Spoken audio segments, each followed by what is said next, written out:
friends. It was brought to my attention by Instagram user Lucy the Jealous that I had made a video talking about all of my releases in 2018 when I released one song a month. And she wanted to know if I was going to do that for my 2020 releases, since I essentially came very close to releasing a song a month. And to be perfectly honest, I forgot that was even a thing that I did for my 2018 songs, so I would love to tell you a little bit more about the songs that I put out last year. So without further ado, let's get to it. What started so perfect was over too fast.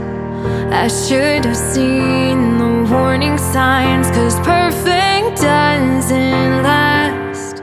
The first song I released in January 2020 was called Perfect Doesn't Last. It is a piano ballad, it is kind of a sad song, and it's just talking about somebody that feels very blindsided about a relationship ending. And I actually started writing Perfect Doesn't Last in the fall of 2019. I had been approached by this company that does like placement for songs in movies and TV that potentially had an opportunity and wanted to know if I could write something custom for them. And that ended up falling through, but I wrote Perfect Doesn't Last and Electrified, which was my March release, which I'll talk about in a minute. I wrote both of those as potentially being part of this opportunity. And even though it didn't happen, it was fine because I got to release them on my own. We ended up keeping the production on this one pretty simple. It's just basically a piano vocal. And it just always makes me laugh a little bit because you guys seem to really love pain songs. Perfect Doesn't Last was no exception to that. It was a pain song. You guys have really liked it. And if I had to pick a favorite lyric from Perfect Doesn't Last, it would probably be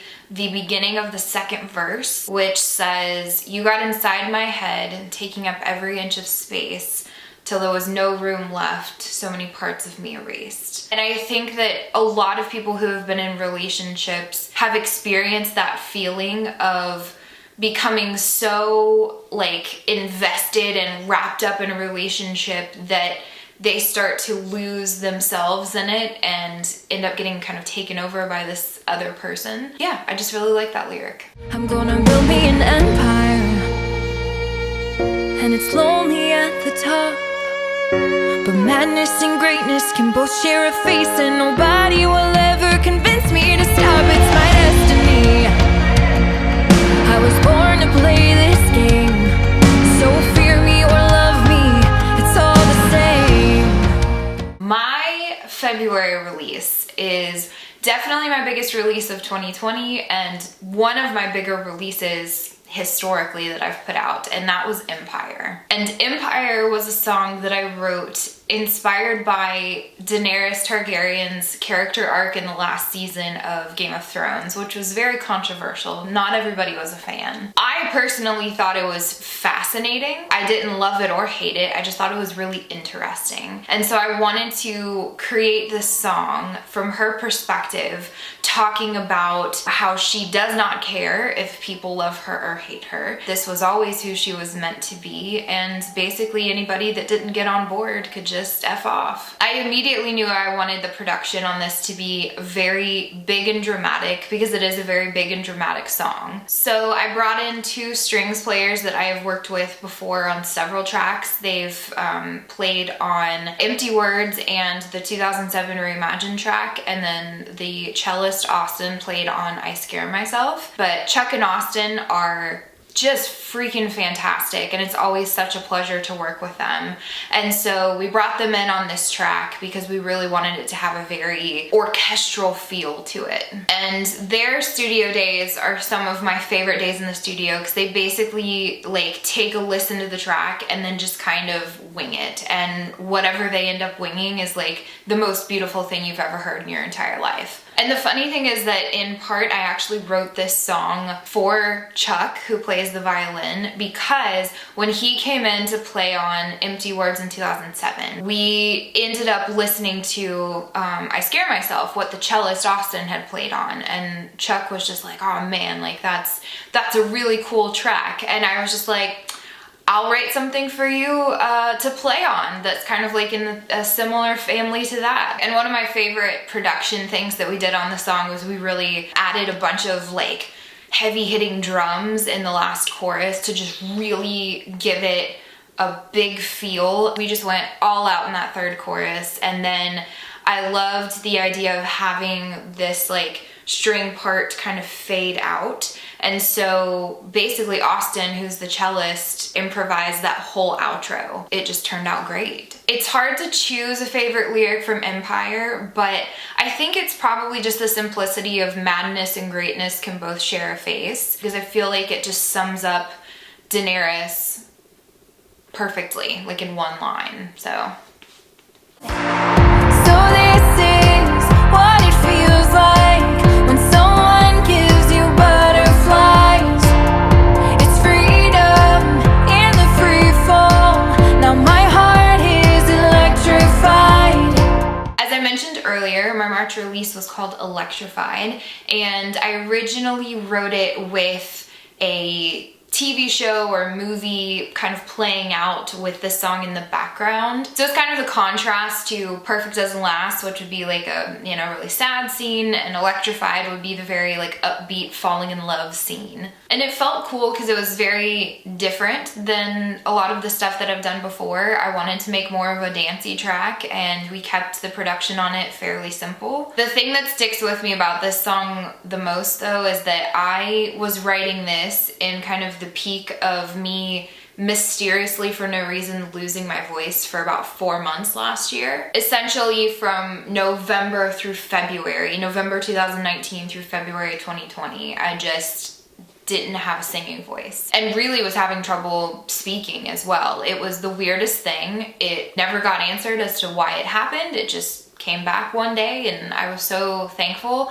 But I remember trying to sing through and write Electrified not having a voice, and it was so frustrating and disheartening, and it was a moment of being like, am I gonna be able to do this again? When I finally got in the studio to be able to sing Electrified, it was really emotional because I had been scared that I would never have any answers to why my voice had just gone away. My favorite lyric from Electrified, I think, is another simple one of just there's freedom in the free fall. I wanted to have this imagery of when, you know, you just let yourself completely be in a relationship and it feels like falling, you know, they call it falling in love, but there's also something freeing about it. I just loved the way that sounded when you say it. There's freedom in the free fall.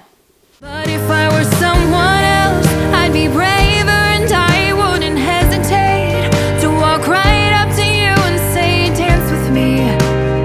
If I were someone else.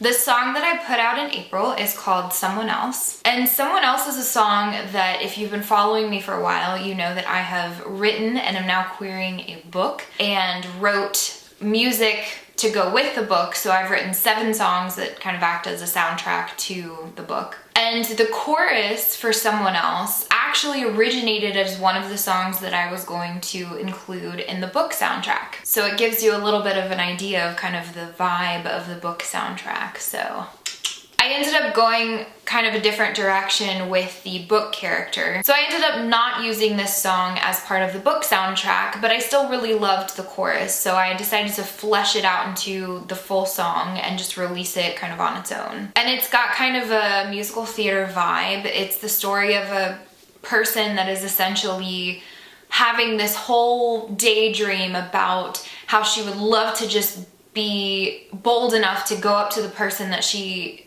has a crush on and ask them to dance and be the type of person that doesn't have any fear, but that's just not who she is. And one of the things that I really loved about this song is that I noticed in the comments on my lyric video that a lot of the people that were connecting with the song were girls that had a crush on other girls, or non-binary or gender fluid people that connected with the sentiment of, man, I wish that I had the boldness and the bravery to be able to be who I am without any reservation. And that meant a lot to me because I've really tried to make a conscious effort in the last few years to remove as many pronouns as I can from my song lyrics. Obviously, it's not the case for everyone because I am a cisgender woman, and so that's the perspective that I write music from. So sometimes it just makes the most sense for me to have some sort of pronoun in there. And this is actually a song example that does have pronouns in it, because one of the lyrics talks about, you know, other girls can play their games, I'd rather play it safe. But I did really love the connection that people were able to have with it that wasn't necessarily from a heterosexual perspective. So that was very cool. And this one, we kept the production pretty straightforward as well. We had drums with a brush instead of a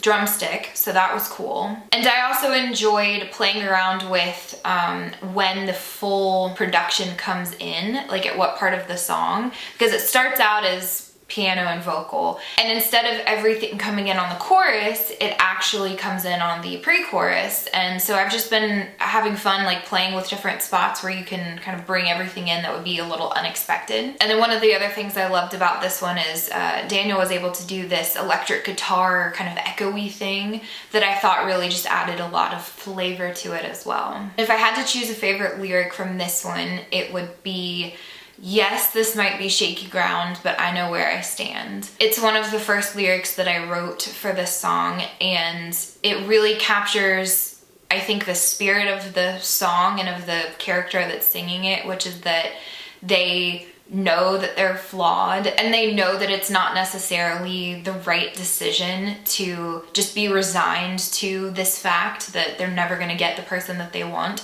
but they've just accepted it. And so I think that just embodies the whole song. And it hits me then, I don't quite remember how your skin felt on my skin. I don't quite remember all the little angles of your smile. It's been a while, thought that I'd always remember, but I don't quite remember. In May, I released a song called I Don't Quite Remember. This is one that I actually wrote the first verse and chorus in like summer of 2019. And I have a tendency to do this a lot where I'll write a verse and chorus and then can't figure out where I want to go with it next. And so it just kind of like floats around for a while until I really figure out what I want to do with it. But I distinctly remember I went on a trip to the Dominican Republic with two of my friends in August of 2019, back when, you know, you could do stuff like that. And I just remember sitting on the beach, looking out at the ocean and listening to the voice memo that I had for the song like over and over again, trying to decide where I wanted to go with it. And lyrically, this one was pretty tricky because every so often I have songs where I make a lot of little tweaks to wording, and I just very vividly remember how many times I went through the lyric of I see you every time I close my eyes, but the image is discolored now like a photograph that's faded over time. And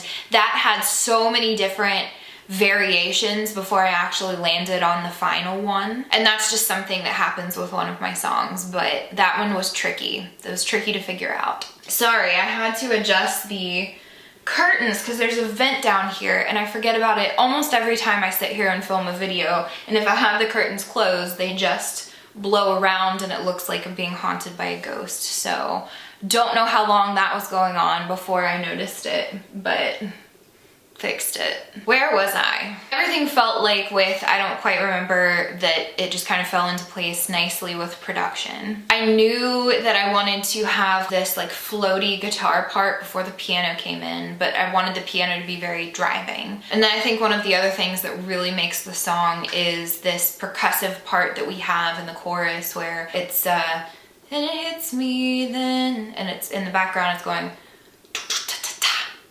That's a really terrible recreation of that. But if you go listen to it, you'll know what I'm talking about. Mainly, I just wanted this song to feel really lonely and like sadly nostalgic, because I had this realization that sometimes you realize that you might not even necessarily remember things like the sound of somebody's voice or particular details of their face or their body language. And I just wanted to make a song that was about a person realizing they don't know when it happened, but all of a sudden like some of these things that they thought that they would never forget are starting to get kind of fuzzy. I have two lyrics that I really was proud of in this song. The first one was the opening line, which was, "You are my lowest low and highest high. Would I have chased it if I knew that losing you meant I'd be half alive?" And I think that tends to be a recurring theme in a lot of my songs, which is,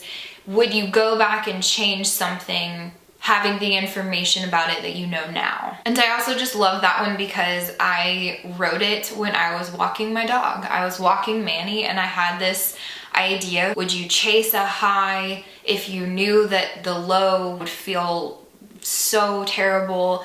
And I kind of crafted this lyric, and I didn't have anybody to celebrate with except for Manny, and he was unimpressed. Then I also really loved the line in the bridge that is, "I curl up in bed like I always do, wrap myself up in my memories of you." I just could see it in my head of somebody just trying to completely comfort themselves and lose themselves in these memories from the past. Isn't it strange knowing one day the people we become are going to fade, but what we create will survive when we are gone. In June, I released Worth It, which I think is a great example of where I was mentally at that point in the pandemic. I lovingly refer to Worth It as my existential crisis song, and it's definitely one of my most personal songs. I just needed a way to be able to vocalize the constant struggle I have with feeling like I don't have enough time, and that being very real when you're in quarantine and you feel like, all of this life is happening that's being wasted, and it's very frustrating. And then you start spiraling into thinking about your own mortality, and Worth It is a product of that's a product of where my head was at that time. And I'm just really thankful that I'm able to mentally work through things like that through music. It's been very helpful. And it's always encouraging when I can tell from people's comments and things that they have a similar way of thinking, and that I'm not the only one that feels the way that I feel. And so overall, I think it was an important song for me to release, both personally and just in my ongoing effort to be pretty transparent with mental health and kind of talk about that, whether it's through my videos or through songs. And lyrically, the song was so important to me that it's hard to choose a favorite because every one of them had meaning to me.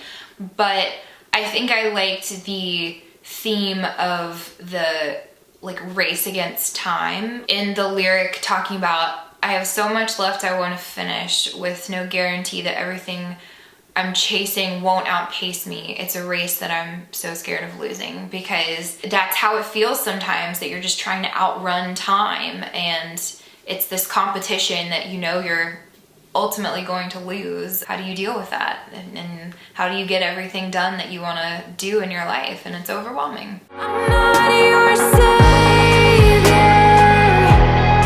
I'm just trying to keep my head above the water. I won't sacrifice myself to make you stronger. In July, I released my song Savior. Savior is an angry, angsty song, and it's talking about relationships that become toxic, which doesn't necessarily have to be limited to a romantic relationship. It can be really a relationship with anybody. When it gets to the point that someone is dragging you down so much, but they wouldn't save you if you were the one that was drowning, and they can't take ownership of their flaws and their problems, and they make them into your flaws and problems, and it's just a bad situation. And this is one that I decided that I wanted to do a music video. I originally had gotten all of that lined up pre-COVID, and then COVID happened, so we ended up having to push it back. But ultimately, we were able to do a very, limited set, safe, music video shoot, which was fabulous. I worked with a director that I had never worked with before. Her name's Heather, and she and her team are fantastic. I'm excited to be working with them on an upcoming project. And then, as always, Madison, who has been my hair and makeup person for a long time now, that's actually married to Daniel, who's my producer, killed it with all of the hair and makeup stuff and making me look way better than I look in natural everyday life. And then right around that time I was actually doing a photo shoot, and so for both this video and that photo shoot I worked with a stylist for the first time who has become just one of my favorite, most fabulous people, and her name's Peyton. And so it was just a really great team, and it was a really great experience, and I think the video came out really beautiful. We got to use a lot of the themes of water and drowning. I feel like it just went along with the song so well. I couldn't have been happier with it. My favorite lyric from this one is probably, "Your lies are more real to me than the truth." I think a lot of us have been in situations where somebody's lies are preferable to the truth, so you just keep believing them even though in the back of your mind you don't really, because it's how you want it to be. I came up from nothing. The streets were my playground. I belonged to the city and was raised on the stakes I claimed. So I let the rumors turn me into a legend. 'Cause I'm only human, but a good myth is hard to kill. Since I did a music video with this song, I decided not to release a song in August because I just wanted this one to have time to kind of be out in the world before I put something else out. So my next release was called Hard to Kill, and I put it out in September. Hard to Kill is based on Leigh Bardugo's Six of Crows duology, which is fantastic if you have not read it. It was one of my quarantine reads that I just absolutely could not get enough of and could not read fast enough. It was just that good. And the interesting thing is that, first of all, a lot of you guys have been requesting for me to do a song based on Six of Crows for a long time now. And funny enough, I had actually been to a Leigh Bardugo book signing a couple years ago. And when I told her about the fact that I wrote a lot of my songs based on books, she specifically said, like, oh, I would be curious what a Six of Crows inspired song would sound like. And this one was a ton of fun to write.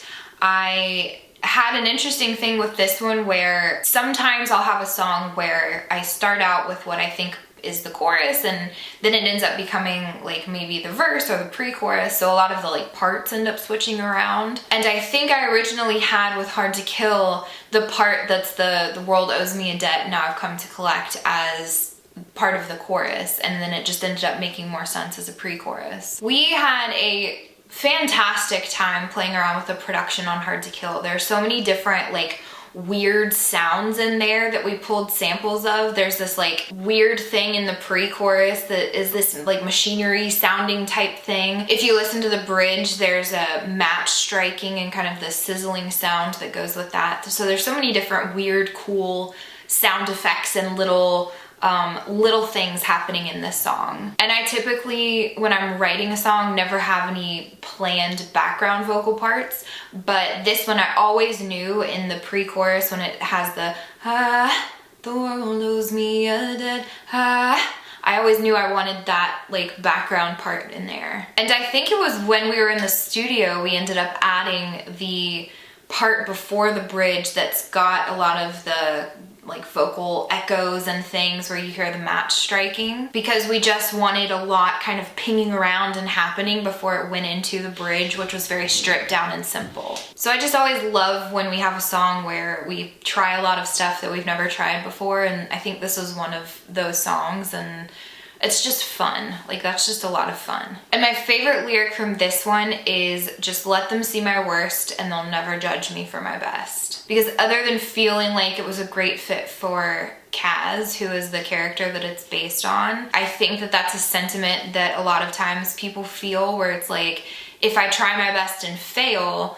then people will judge me or be disappointed. But if I never give it 100%, then people can't judge me, which is never a reason to not try your best. Thank you for coming to my TED Talk. If I could take it back, then I would take it back.